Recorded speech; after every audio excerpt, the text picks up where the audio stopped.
The secret behind Iran's defiance is no longer hidden. It is not just missiles, not just firepower, but a doctrine forged over decades of conflict and survival.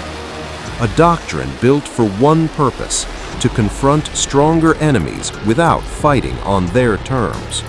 For more than 20 years, Iran claims it has trained for asymmetrical warfare, a strategy designed not to match power, but to outmaneuver it. Not tank for tank, not jet for jet, but through unconventional tactics, deception, endurance, and relentless pressure. This is warfare without clear front lines, a battlefield where smaller forces strike harder, faster, and from the shadows. A strategy that turns weakness into strength and transforms every conflict into a prolonged, grinding war of attrition. This is not just military planning, it is a long game designed to exhaust, outlast, and ultimately challenge even the most powerful adversaries. A senior Iranian defense official has issued a chilling message. Ali Akbar Ahmadian says Iran has been waiting for this moment. He claims Iranian forces have anticipated American troop deployments for years and have prepared battle plans for specific designated regions. His message to American soldiers is blunt and provocative: come closer. This is not conventional warfare. This is a battlefield where surprise, speed, and strategy dominate. Asymmetrical warfare means using smaller, flexible forces against larger enemies. It involves ambush tactics, decentralized operations, and targeted strikes. Iran's military doctrine focuses on stretching enemy forces thin and exploiting vulnerabilities instead of direct confrontation. This warning comes amid rising tensions with the United States and growing speculation about possible American ground operations in Iran. Reports suggest U.S. military planners are preparing multiple scenarios, including the possibility of boots on the ground if airstrikes fail. According to reports, these plans could target Iran's nuclear infrastructure, as well as key missile production and launch facilities. Pentagon officials have acknowledged contingency planning is underway, including special forces raids and heliborne assault operations. But they insist such moves would only be a last resort, given the high risks involved in entering Iranian territory. Iran, however, appears unfazed by these developments. Its military leadership is doubling down on its preparedness. The commander of the IRGC ground forces has issued a stern warning: any aggression will be met with a crushing and decisive response. Speaking to troops in Khuzestan, he said forces are at peak readiness, prepared to respond instantly to any threat on the ground. This signals a dangerous escalation in rhetoric and readiness. Both sides are preparing for scenarios that could spiral quickly. If ground conflict begins, it will not be a conventional war. It will be unpredictable, prolonged, and deeply destabilizing. Iran's asymmetrical strategy could turn terrain into a battlefield advantage and make any foreign military presence costly and complex. The stakes are now higher than ever before, and the line between deterrence and direct confrontation is thinning. The world is watching closely, because the next move could change the course of this conflict forever. Wars are complicated and with layers. Unlike tariffs, they cannot be switched on and off at will. Once set in motion, they escape the control of the very leaders who initiate them.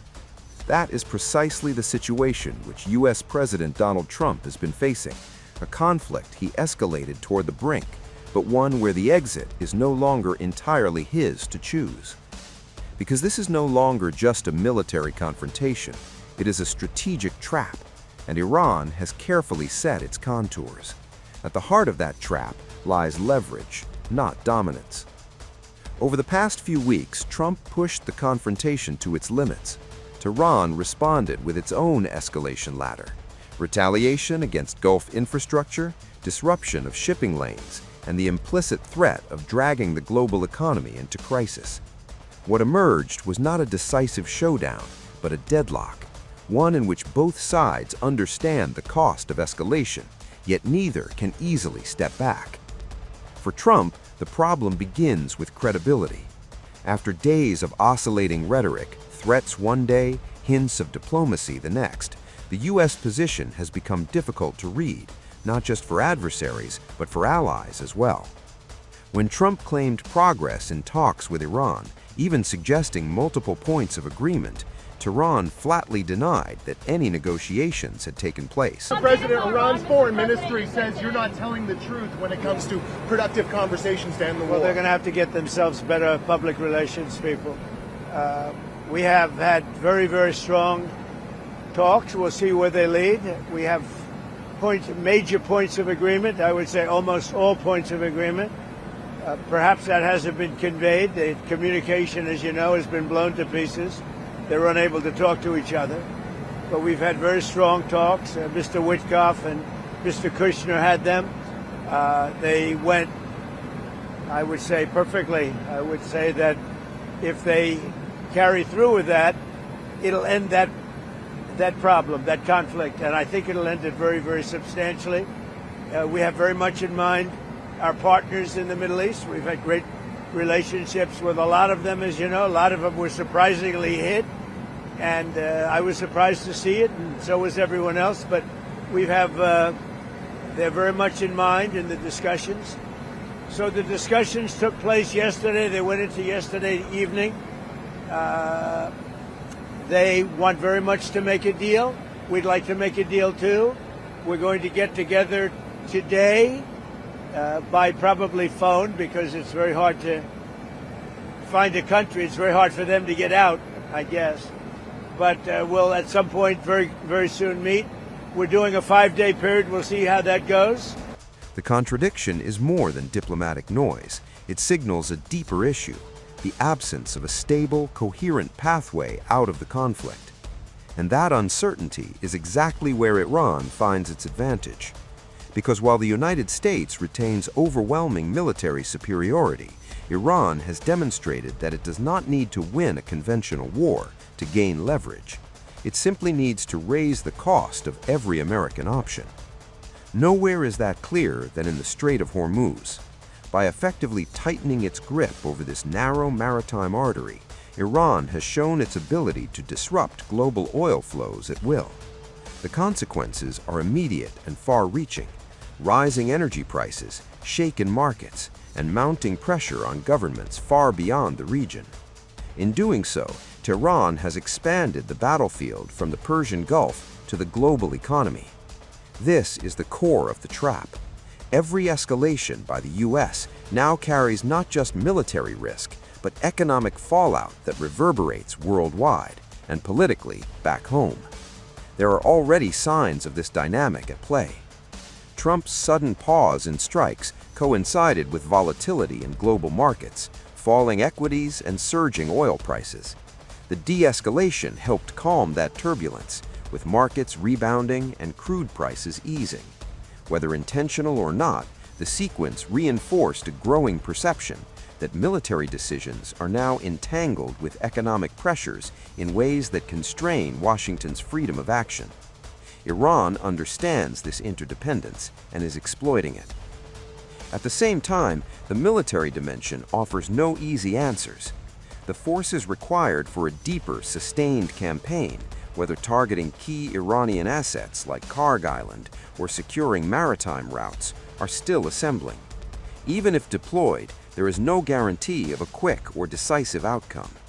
Iran's strategy is not to match American strength head-on, but to stretch it across multiple fronts, forcing difficult choices and prolonging uncertainty.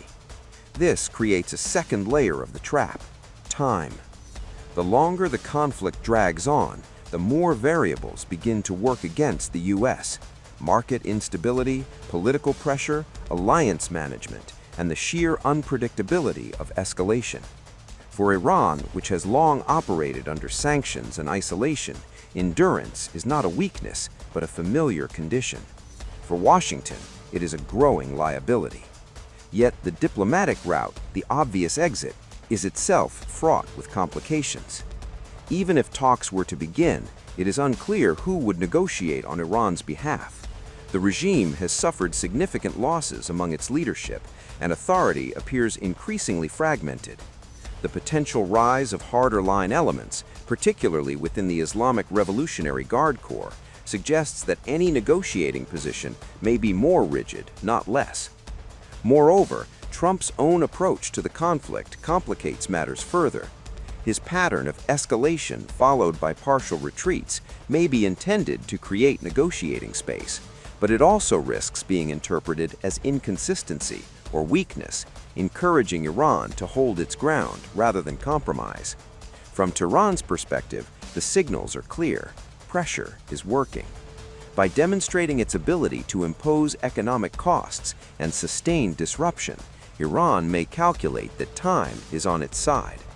Trump's reversals, contradictory statements, and visible concern over market reactions could reinforce the belief that the U.S. is more constrained than it appears. And that brings the situation to its most difficult point. Because Trump's options are narrowing, and none of them offer a clean resolution. He could escalate further, intensifying strikes and attempting to degrade Iran's capabilities around the strait. But there is no guarantee this would restore stability or secure maritime routes. He could commit ground forces, crossing a political threshold that would echo the very forever wars he has long criticized. Or he could step back, declare success, and disengage, at the risk of leaving Iran emboldened and key strategic objectives unmet. Each path carries significant costs. None promise certainty. This is what it means to be trapped in a conflict.